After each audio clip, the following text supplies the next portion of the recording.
시청자 여러분 안녕하십니까? 블록체인 인사이트의 이선주입니다. 벌써 2월의 마지막 날인데요. 따스한 봄의 기운이 찾아오고 있는 것 같습니다. 겨울이 지나고 봄이 찾아오듯이 블록체인 업계도 새로운 계절을 맞이할 준비를 하고 있는 것 같습니다. 이런 변화에 대해서 저희와 함께 천천히 알아가는 시간 가져보시길 바랍니다. 자, 오늘 1부에서는요. 코인 생존 토크 실무자 회의를 진행하고 2부에서는 프론티어 인터뷰를 진행하겠습니다. 코인 생존 토크 실무자 회의에서는 코인의 최정방 전문가들과 함께 시장의 핫 이슈에 대해서 자세히 알아보는 시간 가져볼 거고요. 2부 프론티어 인터뷰에서는요. BRP의 조현진 대표를 모시고 이야기 나눠보겠습니다. 그럼 블록체인의 모든 것을 담아낼 블록체인 인사이트. 오늘의 첫 번째 코너죠. 코인 생존 토크 실무자 회의 시작하겠습니다.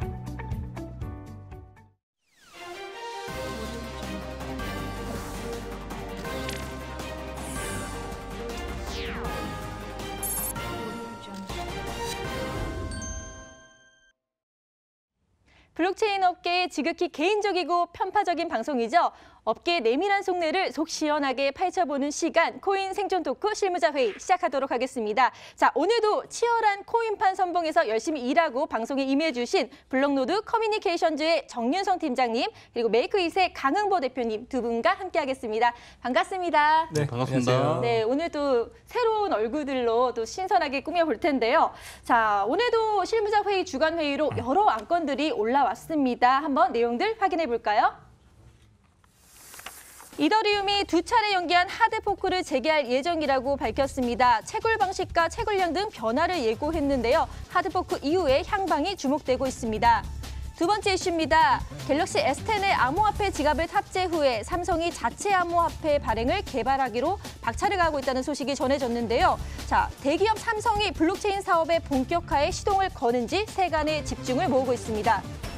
세 번째 이슈입니다. JP모건이 내부 암호화폐 전망 보고서를 통해서 주요 암호화폐는 향후 지속해서 존재할 것이라고 밝혔는데요. 앞으로 JP모건의 행보가 궁금해지네요. 마지막 이슈입니다. 돈스코 이후로 사기로 인해서 신일그룹이 주목을 받았었는데요.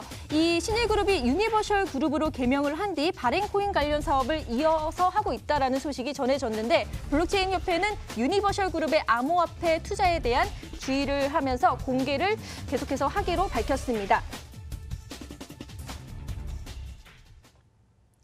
네, 오늘도 흥미로운 안건들이 지금 나왔는데요. 자, 확인이 되시죠? 자, 두 분은 어떤 이슈에 눈길이 가시는지 한번 살펴보도록 하겠습니다. 일단 정윤선 팀장님, 어떤 안건에 눈길이 가시나요? 네, 오늘 첫 번째는 지금 삼성전자의 블록체인, TF팀이 나온다. 또 약간의 어떤 소식성에서는 삼성코인이 나오는 것이 아니냐. 이런 부분까지 계속 나오고 있는데 우선은 팩트적인 부분을 보면 갤럭시 S10에서 암호화폐의 어떤 지갑에 대한 기능 이런 부분은 과거에 지금 며칠 전에 봤었더니 그 통신사에서 삼성 갤럭시 S10에 대한 모델에 대해서 나왔는데 거기서 몇몇 코인들이 보이긴 했었거든요. 그래서 이런 부분도 상당히 좀 시장의 관심도가 커지고 있고 또 특히나 최근에 가장 많이 올랐었던 코인을 보면 엔진 코인이라든지 아니면 코스모 체인 같이 삼성 갤럭시 S10 예전에는 관련 주식들이 테마를 이뤘다라고 보면 관련 코인들이 관련 테마 코인식으로 계속 올라갔던 부분도 있어서 이 부분도 좀 눈에 띄고요. 한 가지는 또 JP모건 같은 경우도 암호화폐 사라지지 않는다. 기존의 어떤 월스트리트의 어떤 기조는 상당히 좀 부정적이었죠. 하지만 최근 들어서 미국 SEC라든지 이런 공공기관들의 어떤 태도를 보면 갑자기 암호화폐를 증권으로 인정하겠다라는 스탠스로 바뀌는데 그런 논조와 좀 비슷하게 최근에 좀 변화가 있다는 것도 눈에 띄는데 아무래도 지금 현재의 상황을 보면 이더리움의 하드포크 이제는 될 때가 되지 않았나 이 부분이 저는 좀 가장 관심이 갑니다. 네, 여러 안건에 대해서 좀 짚어주셨는데요. 일단 그래도 뭐니 해도 이더리움 하드포크가 좀 관심이 간다라고 말씀을 해주셨습니다. 그렇다면 강흥보 대표님께서는 어떤 안건에 좀 주목이 가시나요? 네, 저는 마지막 네 번째 소개됐던 돈스코이오 사기 신일그룹 유니버셜 그룹으로 개명했다고 해서 지금 블록체인 협회에서도 조심하라 이런 말씀을 주고 있는데요. 저는 투자자들에게 예전부터 SNS 통해서 많이 이런 투자 리스크에 대해서 많이 말씀을 드렸습니다. 근데 저희 투자자들 입장은 늘 어떤 수익을 쫓아가다 보니까 이런 혹하는 어떤 루머나 어떤 소스가 들어왔을 때 묻지마 투자를 많이 하는 경우가 있는데요. 여러분들 그런 부분은 좀 자제하시고 이더리움이나 시총 상위 이런 코인들의 미래 전망이 많이 밝고 그런 부분에 대해서 여러분들이 배팅을 조금씩 여유 자금을 하시는 게 아마 좀 올바른 투자가 아닌가 생각이 듭니다. 그리고 팀장님께서 말씀하셨던 뭐 삼성전자에서 갤럭시 10의 어떤 여러 가지 블록체인적인 부분을 이제 슬슬 가동을 하는 것 같은데요. 이런 게 보통 차트상의 위치에서 고점에서 이런 뉴스가 나올 경우에는 거기가 고점일 가능성이 상당히 높습니다. 그러나 지금의 코인 시장은 바닥 자리에 위치해 있는 측면에서 보면은 상당히 좋은 뉴스다. 이렇게 말씀드리면서 시작하면 될 것 같습니다. 네, 돈스코이오 사기 사건으로 인해서 투자자분들이 좀 걱정이 많으실 텐데 이런 비슷한 일이 발생하지 않도록 좀 주의를 해야 될 것 같고요. 역시나 이더리움 하드포크에 대해서 언급을 해주셨습니다. 그럼 두 분께서 공통적으로 뽑아주신 안건을 오늘의 주제로 한번 정해보도록 할까요? 발표를 하겠습니다. 자, 오늘 두 분의 픽 해주신 안건은요. 하드포크 앞둔 이더리움 예전 명성 회복할까라는 주제로 코인 생존 덕후 실무자 회의를 시작하겠습니다. 네. 일단요, 참 8번째 하드포크를 앞둔 상황이거든요. 워낙 이더리움 같은 경우는 주목을 받고 있기 때문에 두 번이나 연기됐는데 과연 이번엔 될까? 안 된다면 정말 양치기 소년이 될 텐데 걱정하시는 분들도 있으실 텐데요. 지금까지의 좀 전반적인 상황에 대해서 들어봐야 될 것 같아요. 그래서 정인성 팀장님 좀 정리를 하면 어떻게 좀 설명을 해주실 건가요? 네, 먼저 이더리움이라고 하면 비트코인 다음으로 이제 뭐 2세대 코인이라고 하는데 비트코인 같은 경우는 이제 뭐 입출금, 뭐 보내고 뭐 오는 그런 화폐라고 보면 이더리움은 거기다가 이제 스마트 컨트랙트 넣었죠. 어떻게 보면 이게 소프트웨어인데 소프트웨어는 어떻습니까? 이제 계속적으로 업데이트를 해야 되죠. 뭐 시대도 변하고 뭐 윈도우라든지 여러 가지 기존의 소프트웨어의 기능도 업데이트 되기 때문에 이더리움 같은 경우도 단순하게 시청자 여러분이 봤었을 때 코인이다라고 좀 볼 수 있지만 그 안에서는 여러 가지 스마트 컨트랙트가 존재하고 있기 때문에 계속적으로 업데이트를 했었고 지금은 이제 뭐 7번째, 8번째 넘는 그런 하드포크가 계속되고 있는데 지금 시장에서도 계속적으로 뭐 어떤 속았던 부분이 있습니다. 하드포크 된다라고 했지만 또 연기가 됐었고요. 또 화면에서 나오는 것처럼 비탈릭 같은 경우 유튜브에서 뭐 이번에는 연기 없다라고 했지만 또 역시나 연기가 되는 부분은 있는데 개발자분들 아실 겁니다. 이제 연기가 이제 어떤 뭐 코딩이라든지 이런 작업 다 됐지만 또 한 줄 정도 또 오류가 발생해서 또 다시 해야 되는 그런 부분도 좀 있기 때문에 여기에 대한 우려가 계속 있었다라고 볼 수 있고 화면을 보면 이더리움 발전 로드맵에 4단계가 나오는데 프론티어, 홈스테드, 그다음 메트로폴리스, 세레니티 상당히 이름이 좀 고급지죠. 이런 계속적으로 하드포크가 있었는데 특히나 기존의 그 기조를 보면 어떤 처음에는 프론티어 단계에서는 스마트 컨트랙트 실행이나 디앱 제작, 그다음에 코인을 채굴하고 발행을 해서 네트워크를 형성할 수 있는 그런 기능을 넣고요. 두 번째 단계에서는 지금 뭐 홈스테드 같은 경우는 프론티어의 안정성 향상이라든지 아니면 쉬운 운영 목적, 그다음에 메트로폴리스 같은 경우는 서명에 대한 함수 추가라든지 아니면 프라이버스 솔루션을 도입을 하면서 채굴에 대한 보상을 이제 여러 가지로 좀 바꾸는 축소하는 그런 부분도 좀 볼 수 있었다라고 좀 볼 수 있는데 눈에 띄는 것은 이렇게 좀 준비된 하드포크 외에 또 어떤 부분이 있었냐면 준비되지 않았던 과거에 있었던 거를 보면 다오 해킹 사건이 있었죠. 이러면서 다오 해킹 사건 이후로 이더리움이 이제 탈취가 되는 사건이 있었는데 이것을 이더리움 클래식과 하드포크했던 그런 이제 변칙적인 그런 하드포크도 있었다라고 말씀드리고 싶습니다. 네, 진짜 깔끔하게 정리를 해주셨습니다. 두 번의 하드포크 연기 상황 그리고 1단계부터 4단계까지 각각 단계들을 설명을 해주셨는데요. 사실 하드포크 같은 경우는요, 뭐 체인 불량 하드포크, 업그레이드 하드포크 뭐 이렇게 두 가지로 좀 크게 나눠질 수 있거든요. 네, 강은보 대표님, 네. 이번 8번째 하드포크는 어떤 유형에 속하는 건가요? 네, 이번 그 하드포크는 여러분들 방금 앵커님께서 말씀하신 대로 업그레이드형 하드포크다 이렇게 말씀을 드릴 수 있습니다. 예전에 하드포크가 했을 때 어떤 코인들, 뭐 이더리움 그리고 여러분들이 잘 아시는 비트코인 그리고 비트코인 캐시 그리고 스팀, 시아코인, 버트코인이라는 코인들이 하드포크를 했었는데요. 제가 이 실무자 회의 이 코너 상당히 자주 봤는데 한 번도 기술적 분석을 이렇게 언급했던 전문가님들이 안 계시더라고요. 제가 그래서 좀 기술적 분석적인 측면에서 좀 자료를 준비해 했습니다. 자료를 함께 같이 보시면서 내용을 좀 설명드리도록 하겠습니다. 체인 불량 하드포크에서 이제 이더리움과 비트코인 캐시가 있었는데요. 이때는 그 하드포크를 한다고 했을 때 변동 기간이 한 이틀이었는데 이틀 만에 31.26%의 상승이 있었고요. 비트코인은 변동 기간이 한 32일 정도가 있었는데 약 91% 정도의 상승률이 있었습니다.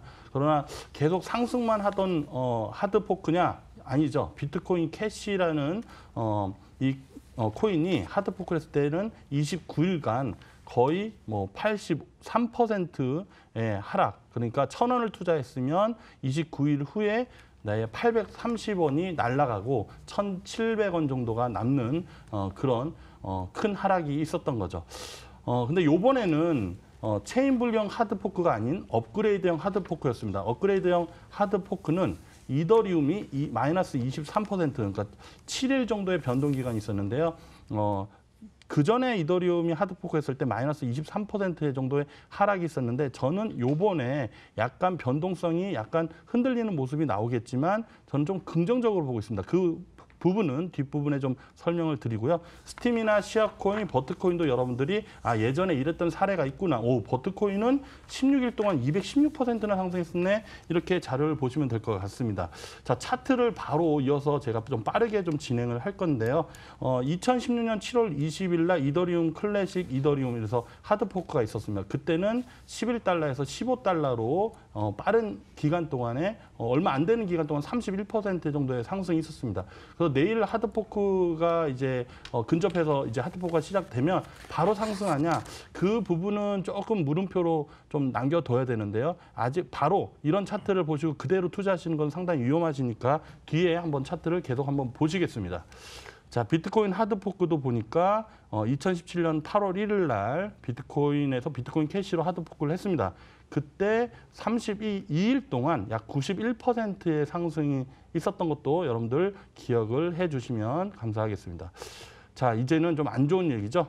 비트코인 캐시 하드포크하고 2018년 11월 16일 날 약 83% 그러니까 하드포크에서 여러분들이 언론을 찾아보시면 많은 호재와 악재가 뒤섞이는 내용들이 있습니다. 그래서 여러분들은 이런 내용을 차트의 위치에서 찾으셔야 되는데 지금의 차트의 위치는 약간의 바닥 자리에 위치해 있다 보니까 좀 긍정적으로 보셔라. 앞에 서두에 말씀드렸죠. 네, 이 하드포크, 비트코인 캐시 하드포크는 마이너스 83%까지 급락이 나왔습니다. 이렇게는 보고 있지 않습니다. 이번 하드포크의 이슈에 대해서는. 그래서 좀 긍정적으로 접근하시면서 계속 자료를 보도록 하겠습니다. 자, 이더리움 비잔티움 하드포크가 있었는데요. 2017년 10월 16일 날 변동기간 7일 동안에 약간의 눌림 이후에 상승률이 상당히 높았습니다. 제가 상승률은 표시를 안 해놨는데요. 약 한 50% 이상의 급등의 패턴이 나왔기 때문에 저는 이 그림이 좀 조심스럽지만 이 그림이 이번 하드포크에서는 좀 적용이 되지 않을까 이렇게 생각을 하고 있습니다. 이 정도로 기술적 멘트는 좀 드리면 될 것 같습니다. 네. 네, 차트를 보니까요. 정말 네. 이해가 더 쉬운 것 같아요. 네. 일단 이더리움 그리고 각각의 그 상황 설명을 좀 해주셨고 또 네. 비트코인과 비트코인 캐시까지도 하드포크 후에 어떤 변화가 있었는지를 잘 볼 수가 있었습니다. 그런데요. 일단 또 짚고 넘어가야 될 게 있는 게 네. 이번 하드포크 같은 경우는 2차례나 연기가 됐습니다. 그래서 여기에 대한 배경을 좀 들어봐야 될 것 같은데요. 대표님 어떻게 보시나요? 네. 갑자기 팀장에서 대표로 죄송합니다. 팀장님. 네. 대표라고 해주셨어요. 우선은 지금 2018년도 이제 8월 달에 원래 이제 이 하드포크가 이제 진행되기로 했었거든요. 그런데 지금 뭐 테스트 단계에서 오류가 또 발견이 되기도 했었고요. 그러면서 지금 2019년도 1월 달, 그 다음에 이제 3월 달 초로 지금 계속적으로 연기가 되는데, 앞서 말씀드렸다시피 이제 보안상의 결함이 있다라고 했지만 내부적으로는 사실은 어떤 이제 계획을 했었지만 좀 계속적으로 테스트 단계에서 뭔가 오류가 발생이 된 부분이 좀 더 크지 않나라고 좀 볼 수는 있을 것 같은데 어쨌든 간에 공식적으로는 합의 알고리즘에 대한 문제 또 보안에 대한 결함이 있다라고 해서 계속적으로 갔었고요. 그다음에 앞서 지금 화면에 보여주는 것처럼 8번째 하드포크의 주요 내용 이런 부분을 좀 다루면서 계속 좀 넘어갔었지만 오류가 2번 있었는데요. 뭐 비트 변화의 도입이라든지 아니면 트랜잭션의 처리에 대한 효율화, 그다음에 가스비를 이번에 절감을 대폭 하겠다라는 EIP 1283도 있었고요. 그다음에 트랜잭션의 어떤 대비라든지 채굴 보상에 대한 감소, 난이도 폭탄에 대한 연기 이런 부분이 좀 있었는데 지금 우선 2번째 연기 이후로는 그 이후 때의 추이도 좀 지켜봐야 될 것 같습니다. 네, 8번째 하드포크 내용과 또 연기된 그 배경에 대해서 좀 설명을 해주셨는데요.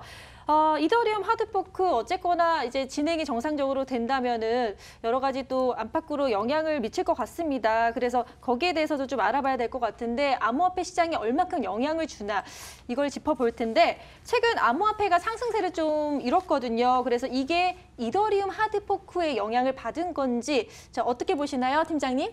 네, 우선은 뭐 하드포크가 좀 이제 강력한 하드포크가 있고 그렇지 않은 하드포크가 있거든요. 그래서 이번 뭐 이더리움의 하드포크에 대한 암호화폐 시장 우선은 과도기적인 뭐 업그레이드이기 때문에 시장에 대한 미치는 영향은 적을 수도 있다라고 좀 볼 수는 있지만 문제는 이제 3월 초에 이제 저희들이 봤었을 때는 다들 이번에는 이제 연기가 안 되고 제대로 이제 하드포크가 될 것이다라고 봤지만 만약에 이것이 또 연기가 된다라고 보면 어떤 실망에 대한 매물 이런 부분도 좀 조심을 하셔야 될 필요성이 있다라고 좀 볼 수 있고요. 그다음에 하드포크 같은 경우 시장에 좀 영향을 미치는 부분이 우선은 기존의 과거에 하드포크가 2가지가 있는데요. 어떤 하드포크는 기존의 체인을 버리고 새로운 체인으로 가는데 2가지 어떤 의견이 대립이 됐었을 때 2개를 좀 쪼개지는 경우가 있습니다. 얼마 전에 있었던 게 이제 비트코인 뭐 캐시의 ABC와 SB가 진행 나뉘어지지 않습니까? 이게 뭐냐면 이번에 하드포크 되는데 한쪽은 업그레이드만 해, 아니면 한쪽은 완전히 바꿔. 이런 2군데가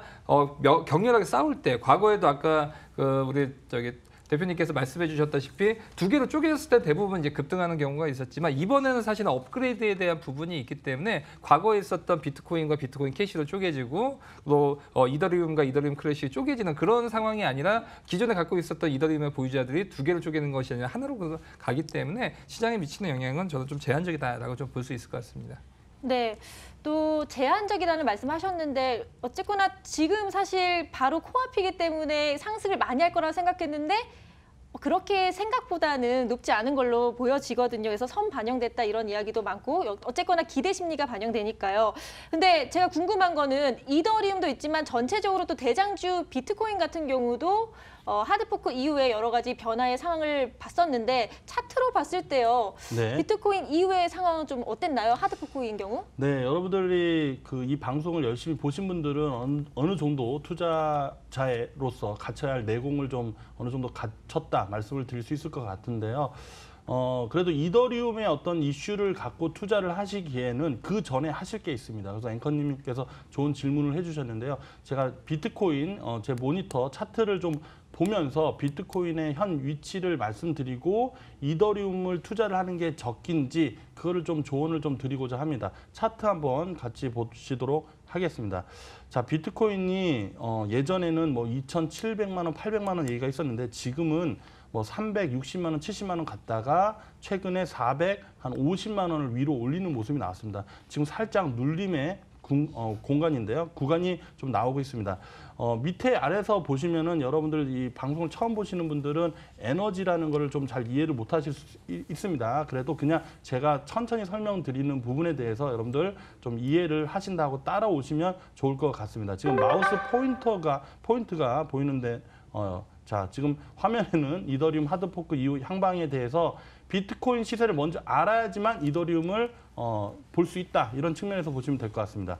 자, 지금 마우스 포인트가 돼 있는 이 자리가 막내 에너지인데요. 막내, 그리고 2번째가 둘째고 큰형입니다. 그래서 막내 에너지가 지금은 아래쪽으로 내려오고 있는 모습입니다. 그리고 둘째도 아래쪽으로 내려오고 있고 큰형은 저쪽 먼 산에서 고공행진을 하고 있습니다. 이 에너지가 뭘 뜻하냐면 비트코인은 올라가더라도 잠깐 쉬어갈 거고 올라가더라도 잠깐 쉬어갈 거고 마치 뭔가를 기다리고 있는 그런 위치다 이렇게 보시면 될 것 같습니다. 그래서 이더리움이 하드포크에서 호재가 반영된다 하더라도 비트코인의 위치가 현재 고공 행진을 할 가능성, 그러니까 지금 바닥에 위치해서 좀 행진을 옆으로 길 가능성이 높다 보니까 여러분들이 적극적으로 지금 당장보다는 조금 분할로 이렇게 해서 이더리움 투자 쪽에 좀 체크를 하시면서 좀 관심 있게 보시면 좋을 것 같습니다.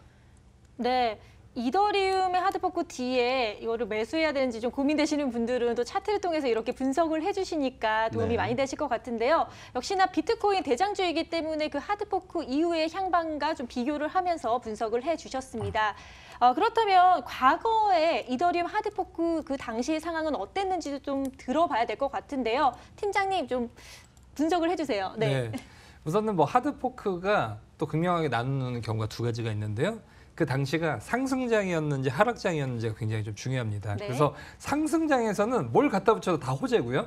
하락장에서는 뭘 갖다 붙여도 다 악재로 작용을 해서 빠지게 더 빠지는 그런 영향을 보여줬는데 사람 보더라도 이 사람 안 좋게 보면 한없이 또 뭐 좋은 점도 나쁘게 보이는 것처럼 거의 비슷했던 그런 하드포크의 과거 행적들이 좀 있었는데요. 우선 상승장일 때는 뭐 이더리움이라든지 이더리움 클래식 또 비트코인과 비트코인 캐시 나눠질 때는 과거에는 어땠었냐. 우선 첫 번째로서는 우선 비트코인 갖고 있던 내 계좌에 비트코인과 비트코인 캐시 두 가지가 이제 있죠. 하나 갖고 있는데 갑자기 두 개가 나눠졌습니다.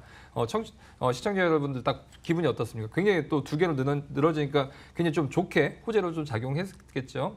화면 보이다시피 지금 뭐 로드맵 기반의 하드포크가 좀 나왔었는데 과거에도 마찬가지로 비트코인 캐시 같은 경우가 17년도 11월 초에 48만 원에서 거의 70만 원까지 45% 상승을 했었고요. 당시 상승장이었던 부분 그러다 보니까 비트코인에서 비트코인 캐시, 그다음 비트코인 골드, 심지어는 이제 막 비트코인 다이아몬드 모든 이제 보석 이름이 다 나왔었는데 그러면서 계속적으로 어떤 상승에 대한 랠리를 계속적으로 줬는데 대신에 이때 조건이 있었습니다. 하드포크가 됐었을 때 두 개의 코인으로 쪼개지는 그런 지원이 있어야 되는데 이런 지원은 거래소가 지원을 해줘야지만 됩니다. 왜냐하면 거래소가 그 전산을 지원을 안 해줬을 때는 비록 내가 비트코인과 비트코인 캐시가 두 개로 쪼개졌지만 그 내 이용하는 거래소에서는 비트코인 캐시가 안 나올 수도 있거든요. 그래서 이런 부분이 동반이 됐었을 때 상당히 좀 강력한 흐름을 보여줬다라고 볼 수는 있지만 반대로는 얼마 전에 있었던 비트코인 캐시 ABC와 SB로 지금 쪼개지는 그런 부분도 보여줬었는데 그때 같은 경우는 물론 등락이 있었습니다. 두 개로 쪼개지면서 단기 반등도 있었고 또 하락도 있었는데 결국엔 좀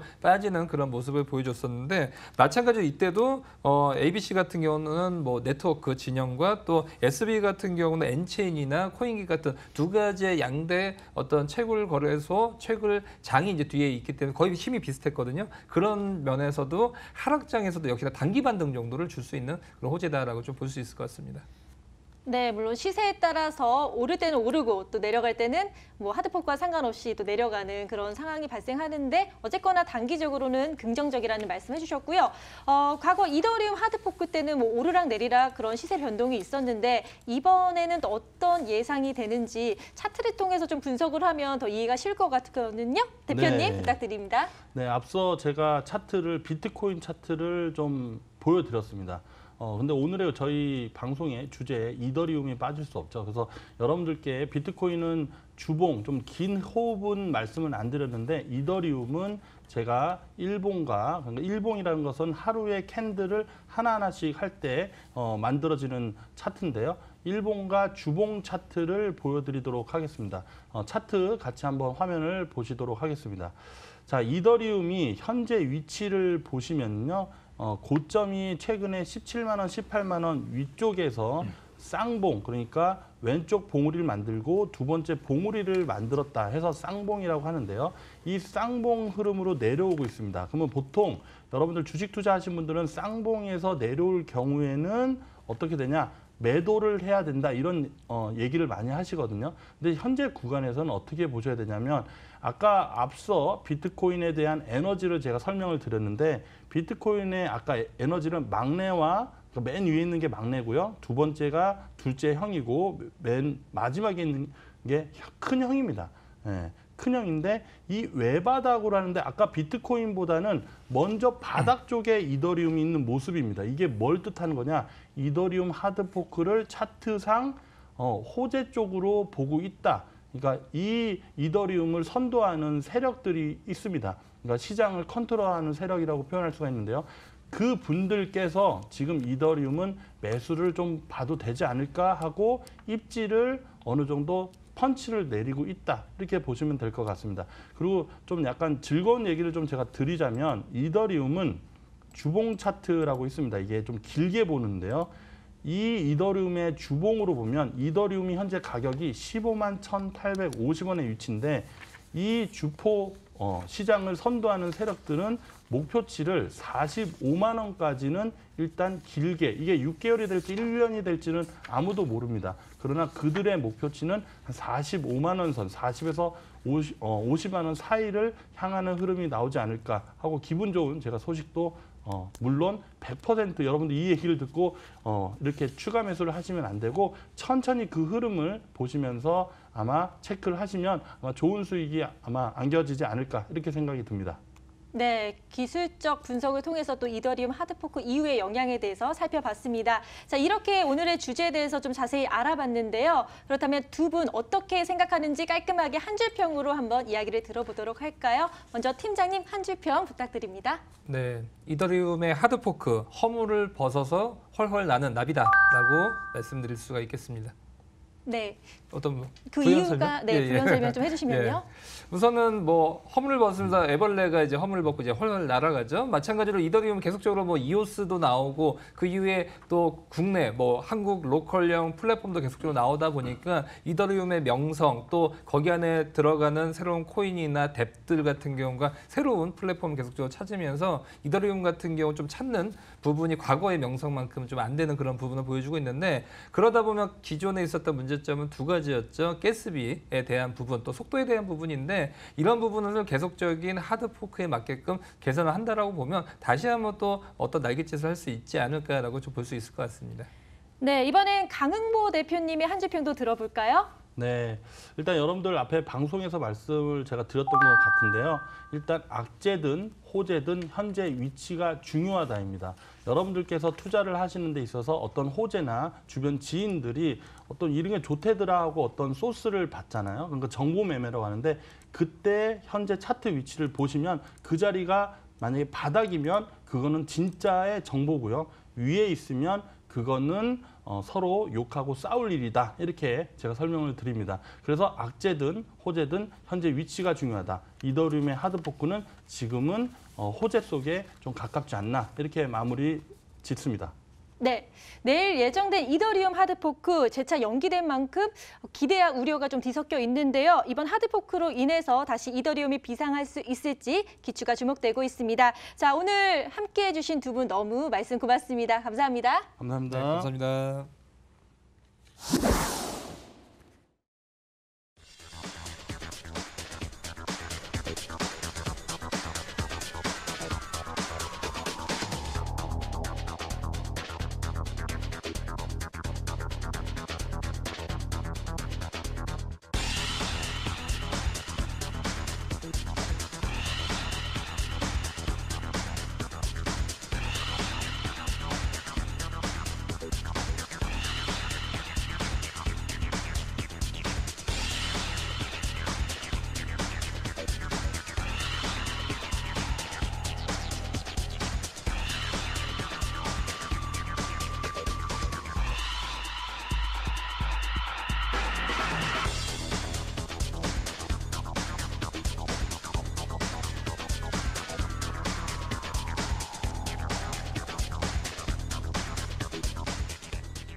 블록체인 업계를 선도하는 국내외 유망 기업가 인물을 만나보는 시간, 프론티어 인터뷰 시간입니다. 자, 오늘은 엑셀러레이팅 전문 기업 BRP의 조현진 대표 모시고 말씀 나눠보겠습니다. 안녕하세요. 네, 안녕하세요. 네, 시청자분들께 먼저 인사 겸 간단한 자기소개 부탁드릴게요. 네, 안녕하세요. 저는 블록체인 엑셀러레이팅 기업 BRP의 공동대표를 맡고 있는 브루노, 영어 이름은 브루노라고 부르고 있고요. 이름은 조현진 대표입니다. 반갑습니다. 네, 반갑습니다. 지금 현재 대표로 계신 BRP가 어떤 기업인지 일단 간단히 듣고 자세한 내용을 이어가겠습니다. 직접 설명 부탁드릴게요. 네, 저희는 우선 엑셀러레이터라고 부르고 있는데요. 어떤 일들을 하고 있냐면은 미래의 그 유망한 블록체인 기업들을 찾아서 저희가 그동안 쌓아왔던 이 네트워크를 바탕으로 해서 그 해당 파트너의 프로젝트의 성공을 돕고자 하는 기업이고요. 그리고 네, 그렇습니다. 네, 알겠습니다. 근데 사실 엑셀러레이팅이라고 하면은 뭐 창업이란 경영 컨설팅 서비스 이런 것들이 떠오르는데요. 블록체인 엑셀러레이터 역시 이와 비슷하게 생각하면 되는지 어떤 개념으로 생각을 하면 될까요? 네, 거기에 조금 차이점이 있는 것들을 설명을 드리면 좋을 것 같아요.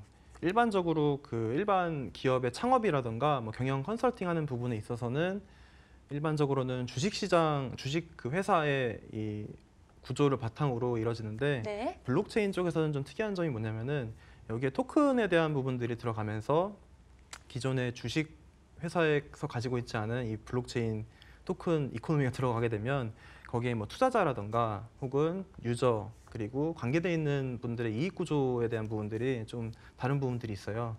그래서 그런 부분들을 같이 이렇게 그 아이디어를 만들어내고 거기에 비즈니스 모델을 만들어내는 부분들을 저희가 좀 도와주는 부분들이 그게 블록체인 엑셀러레이팅에서 조금 다른 점이라고 생각을 하고 있습니다. 네, BRP가 영위하는 사업과 서비스에 대해서 이제 본격적으로 이야기 나눠볼 텐데요. 주로 진행하는 업무가 어떤 건지 먼저 알아야 할 필요가 있을 것 같습니다. 설명 부탁드려요. 우선은 저희가 하고 있는 그 서비스에 대한 것들을 좀 설명을 드리면 우선 블록체인 인큐베이팅이라고 하게 될 텐데 인큐베이팅은 말 그대로 조그마한 아기를 이제 키워내는 부분이고 네. 처음에 회사가 만들어질 때 뭐 사업 기획 아이디어가 있으면 그 부분을 저희가 같이 도와서 이걸 어떻게 실제화시킬 수 있는지 사업 구상 단계부터 혹은 나중에 팀원이 모자란 경우도 있고 그리고 거기에 관련돼 있는 전략적인 파트너가 필요한 경우도 있어요. 그런 부분들을 저희가 도와주는 부분, 그 인큐베이션부터 시작을 해서 어느 정도 궤도에 올라오기 시작을 하게 되면 사업 그 구상된 아이디어를 이제 백서라고 부르고 있는데 그 백서라는 그 사업 기획서 안에 내용을 담게 되고 그 내용을 또 바탕으로 이제는 마케팅을 해야 되는 시점이 오게 되고 그렇게 돼서 뭐 펀드레이징이라든가 향후에 거래소 쪽으로 이렇게 상장을 해야 되는 부분들이 생기게 되는데 그런 부분들을 같이 옆에서 회사의 성장을 이제 돕게끔 하는 역할을 하는 게 저희가 지금 주요로 하고 있는 서비스의 내용입니다. 네, 유망한 블록체인 프로젝트를 발굴하고 육성하고 투자까지 상당히 넓은 범위로 지금 여러 영역을 하고 계시는데 현재 많은 프로젝트들이 계속 나오고 있거든요. 그런데 초기에 그 진가를 알아보는 건 좀 쉽지 않을 것 같습니다. 그래서 프로젝트를 선정하는 BRP만의 기준이 뭐가 있을까요? 네. 그 저희가 재작년부터 이게 일을 쭉 하다 보니까 주로 새로운 프로젝트들을 만나게 되는 경로가 굉장히 다양했었어요. 예를 들면 뭐 컨퍼런스를 가서 새로운 프로젝트를 만난다든가 혹은 SNS를 통해서 이제 그런 자료가 오는 경우도 있고요. 근데 최근에는 주로 저희가 또 같이 신뢰하면서 이 일을 만들어가고 있는 파트너들을 통해서 추천을 받는 프로젝트들이 좀 많이 있고요. 그렇게 하루에도 어떤 경우는 뭐 2번, 3번 미팅을 계속하면서 여러 개의 프로젝트를 이제 만나게 되는데 처음에 저희가 그렇게 미팅을 통해서 어느 정도 프로젝트를 조금 이해하게 되면 그 후에는 저희가 내부적으로 이제 분석팀의 그 프로젝트가 얼만큼 가능한 건지 그런 부분들을 조금 많이 보고요. 그래서 저희가 그 프로젝트를 선정할 때 작년 초반 같은 경우는 주로 이런 식이었어요. 이렇게 토큰의 가치가 있고 이게 얼만큼 올라갈 겁니다라는 식의 얘기들이 많았었는데 그러니까 어떻게 보면 수익을 낼 수 있다라는 식으로 이제 투자자들의 얘기를 하는 경우가 많이 있었어요.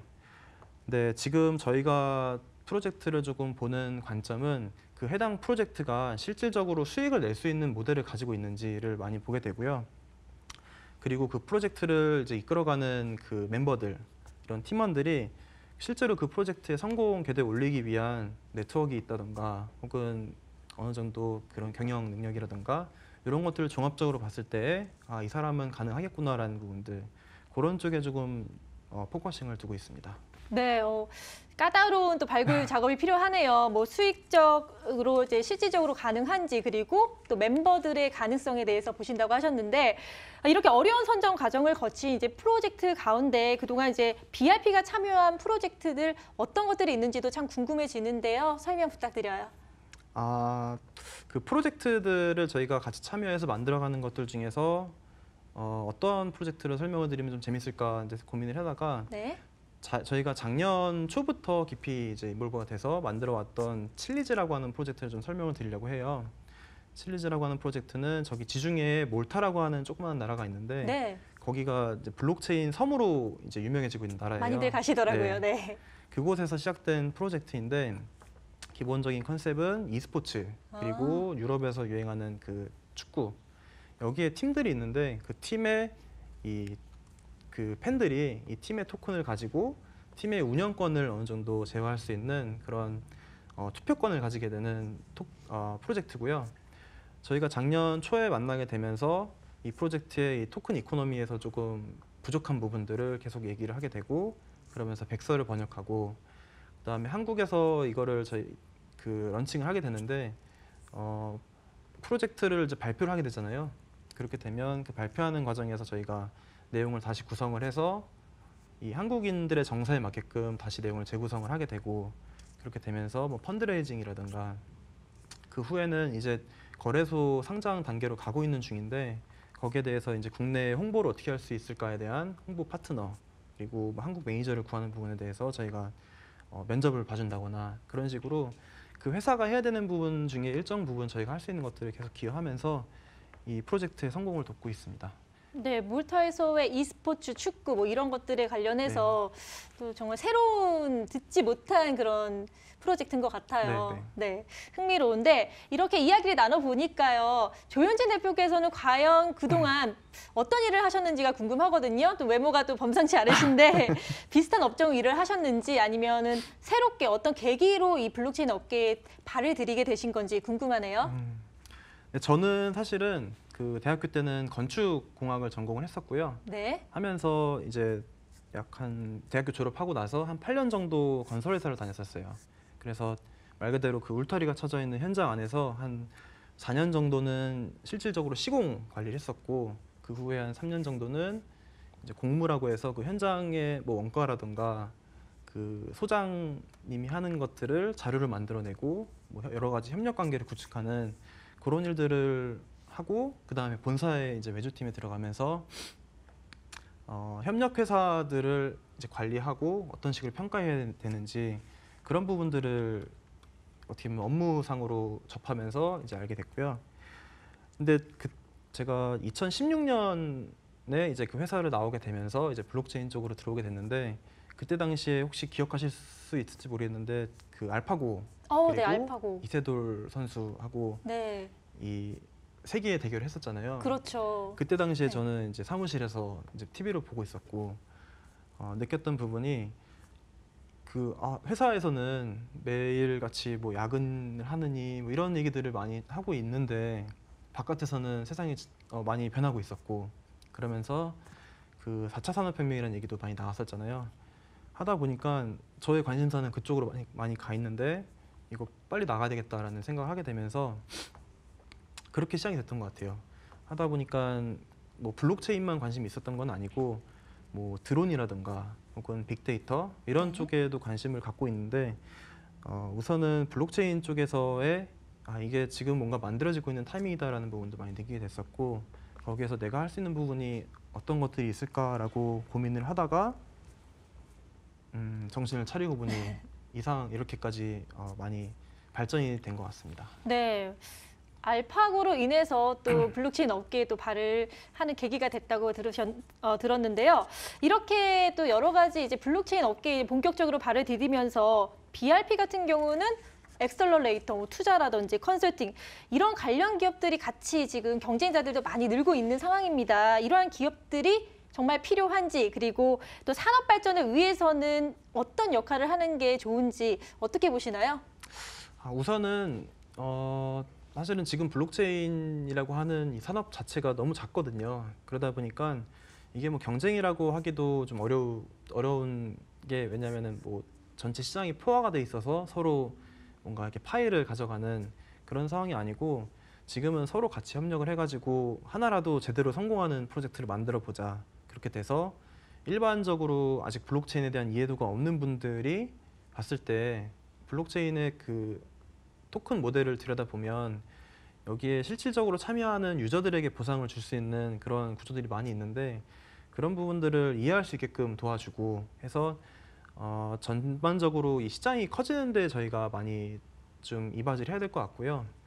그렇게 하다 보니까 실질적으로 하나의 프로젝트를 놓고 여러 파트너들이 같이 붙어서 어느 쪽은 뭐 미디어를 조금 많이 챙겨서 도와준다거나 어느 쪽은 뭐 컨퍼런스 그런 식으로 도와주게 되는 게 최근에 이제 많이 이렇게 보이는 모습이고요. 그래서 전반적으로 지금은 블록체인의 이 조그마한 업계와 그리고 그 외의 이 업계에 어떻게 보면은 비중의 얘기를 해야 되는 것 같아요. 네. 이를 추진하면서 이제 전 세계 다양한 프로젝트를 많이 접하실 것 같은데요. 시장 상황도 많이 살펴보시고 또 트렌드에 아무래도 민감하실 것 같아요. 그래서 최근 글로벌 시장의 동향은 어떤지 변화가 좀 있는지 궁금한데요.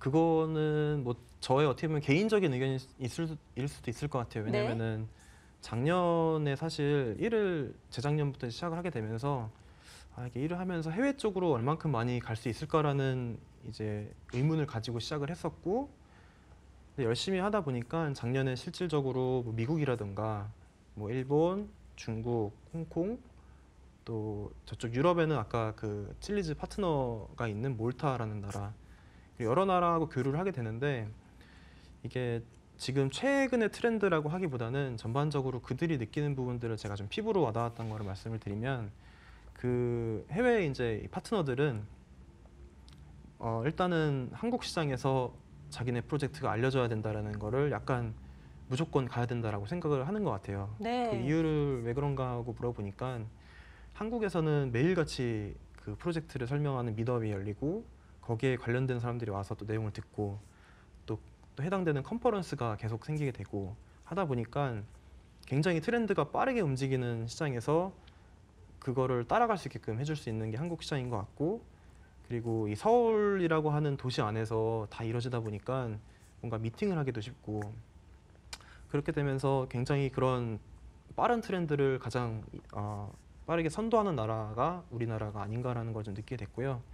그렇게 하다 보니까 지금은 해외에서 좀 좋은 프로젝트들 그리고 뭔가 같이 만들 수 있는 프로젝트들 같은 경우는 저희가 이 프로젝트를 현지화를 다 시켜서 갔으면 하는 바람이 있습니다. 네, 기분 좋은 소식인 것 같아요. 일단 블록체인 업계의 글로벌 트렌드를 발빠르게 만날 수 있는 곳이 한국, 그중에서도 서울이라는 소식, 서울로 많이들 또 오셨으면 좋겠는데 이렇게 다양한 업무 이제 글로벌적으로 이제 친구들도 많으시고 파트너도 많으실 것 같은데 BRP 그 파트너십이 좀 궁금해지거든요. 자, 어떤 상황인가요? 어떻게 파트너십을 체결하고 계시는지? 저희는 사실은 작년에는 그런 컨퍼런스를 통해서 만나게 되고 또 뭐 소개를 받게 되고 하는 조금 변별력이 많이 없는 상태였던 것 같아요. 왜냐하면은 너무 여러 분야의 사람들이 많이 있었기 때문에. 최근에 뭐 하락장 이렇게 얘기하면서 실질적으로 이 업계에서 뭔가를 만들어가고자 하는 사람만 이제 남아 있는 상황이 되다 보니까 오히려 지금은 조금 더 뭔가 일을 하기에는 예를 들어서 미팅을 했을 때 이런 성공률이라고 해야 될까요? 뭔가 좀 긍정적으로 이렇게 만들어지는 그런 부분들이 좀 많이 있는 것 같고요. 그래서 저희가 지금 블록체인 업계에서는 작년부터 이제 그렇게 만났었던 분들하고 좀 실질적으로 같이 일을 할 수 있는 부분들을 얘기하는 파트너십을 체결을 하고 있고요. 그리고 아까 초반에 제가 설명을 조금 덜 드린 부분이 있는데 저희가 그 e스포츠 쪽에 대한 것들을 별도로 좀 만들어 가고 있어요. 네. 그래서 그런 쪽으로의 파트너십들. 그래서 결국에는 이게 블록체인만 가지고는 어렵다. 그래서 플러스 뭔가 알파 부분이 필요하다라고 느끼고 있는데 그 부분을 저희는 e스포츠라든가 게임 그리고 더 확장하게 되면은 그 1인 크리에이터들 이 컨텐츠 쪽이 되게 되는데 그쪽 분야로도 같이 사업을 확장시키면서 이쪽 분야의 사람들이 블록체인에 대한 이해를 도울 수 있는 방향으로 조금 저희 아무래도 블록체인 업계를 조금 만들어 보려고 하고 있어요. 네. 그러다 보니까 양쪽 분야에 대해서 그 저희 사업을 도와줄 수 있는 파트너 혹은 비즈니스 어드바이저들을 지금 모시고 있는 상황입니다. 그러면 지금 알파 플러스 알파가 필요하다고 하셔서 e스포츠라든지 뭐 게임, 콘텐츠 이렇게 다양한 분야 함께 접목을 하면 좋다고 말씀을 하셨는데요. 이게 바로 비전이자 향후 계획이라고 볼 수가 있을까요? 네, 아마 올해 저희가 이제 2019년 진행해야 될 방향을 그런 쪽으로 좀 잡고 움직이고 있고요. 이게 뭐 최종 골은 아닐 수 있겠지만 중간에 저희가 거쳐가는 과정에서 이 블록체인 분야를 어떻게 하면 잘 융합시킬 수 있을까에 대한 고민으로 지금 움직이고 있는 방향이라고 해야 될 것 같고요. 그래서 올해는 저희가 어떻게 하다 보니까 벌써 이 전망에 대한 얘기를 하고 있네요. 네. 올해는 그런 블록체인 쪽에 대한 사업을 단단하게 만들어 가면서 이 블록체인에 대한 이해도는 아직 별로 없지만 뭔가 게임에 관심을 갖고 있고 열광할 수 있는 팬들이 있는 곳 그쪽에 이런 블록체인 회사들이 이렇게 모델을 만들어가고 있다는 것들 알려주는 방향으로 그렇게 저희가 지금 사업 방향을 이끌어가고 있습니다. 네, 또 새로운 분야에 대해서 도전을 계속하고 그런 모습들이 좀 기대가 되는데요. 이런 비전과 계획을 현실로 만드는 데 있어서는 직원들의 힘이 참 중요할 것 같아요. 그래서 그 힘을 위해서는 기업 문화가 또 연결이 되어 있는데 네. 기업 문화에 대한 중요성이 좀 커지면서요. 직원들의 만족도가 높은 그런 것들에 대한 계획, 어떤 분위기를 좋게 네. 하기 위한 대표님만의 방법이 있을까요? 저 노력하고 있는 부분이긴 한데 저희는 뭐 저 개인적인 철학은 아무래도 저희가 즐겁게 일을 할 수 있는 곳을 만들고 싶고 그리고 이쪽 업계에서는 가장 활발하게 움직이는 그런 회사가 되었으면 하는 생각을 하고 있어요. 그래서 저희 지금 사무실에는 12명이 상주를 하고 있고 그리고 이렇게 파트너로 움직이는 분들까지 한 4분, 5분 정도 더 계시는데 요즘에 예를 들면 게임 쪽에 얘기를 많이 하다 보니까 다 같이 게임도 배우는 시간도 갖고 그래서 그게 왜 사람들이 좋아하는지 이런 것도 같이 얘기를 하고 그리고 뭐 유튜브라든가 이렇게 영상 제작하는 것들 그런 것도 같이 하면서 저희뿐만 아니라 저희랑 같이 관계하고 있는 이 파트너들도 뭐 일도 중요하지만 그렇게 여러 가지 활동을 하면서의 뭔가 아이디어가 나온 부분도 많고 그런 부분들을 같이 공유하려고 노력을 하고 있습니다. 네. 많은 것들을 공유하는 BRP의 기업 문화일 것 같습니다. 자, 이제 시간이 거의 다 돼서요. 마지막으로 좀 인사를 하면서 소감을 들어볼까 하는데요. 짧게 부탁드립니다. 네, 우선 이렇게 처음 저는 방송 나온 거여가지고 그런 기회를 만들어주신 부분에 대해서 굉장히 감사하게 생각을 하고요.